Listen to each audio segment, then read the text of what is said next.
കർഷകരും ജനങ്ങളുമൊക്കെ വന്യമൃഗശല്യത്താൽ വലയുകയാണ്. ഓരോ ദിവസവും കഴിയുന്തോറും ദിനവും നമ്മൾ കേൾക്കുന്നു കാട്ടാനകളുടെ അക്രമം മൂലം കർഷകരും ജനങ്ങളും ആദിവാസികളൊക്കെ മരിക്കുന്നത് നമ്മൾ കണ്ടുകൊണ്ടിരിക്കുകയാണ്, കേട്ടുകൊണ്ടിരിക്കുകയാണ്. ഇന്നിവിടെ ഈ പഞ്ചായത്തിൻ്റെ കർഷക കൃഷിഭവൻ്റെ ആഭിമുഖ്യത്തിൽ ഈ കമ്മ്യൂണിറ്റി ഗാർഡനുള്ളിൽ കർഷക ഗ്രാമസഭ നടന്നുകൊണ്ടിരിക്കുകയാണ്. അതിൻ്റെ ഉദ്ദേശം എന്താണ്? കർഷകരെ രക്ഷിക്കാനാണെന്ന് പറയുന്നത്. കർഷകരെ രക്ഷിക്കാനാണെന്ന് പറഞ്ഞ് പദ്ധതികൾ ഉണ്ടാക്കുകയും അത് വൻ വെട്ടിപ്പൊക്കെ നടത്തി അതങ്ങനെ കുറേ പേരുടെ കീശയിലേക്ക് എത്തുന്നതല്ലാതെ യാതൊരു ഫലങ്ങളും ഉണ്ടാകുന്നില്ല.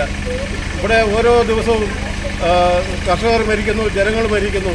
പ്രതികരിക്കുന്ന ജനപ്രതിനിധികളടക്കമുള്ളവരെ കൽത്തുറുങ്കിലടയ്ക്കുന്ന സ്ഥിതിയിലേക്ക് ഈ ഭരണകൂടം എത്തിയിരിക്കുകയാണ്.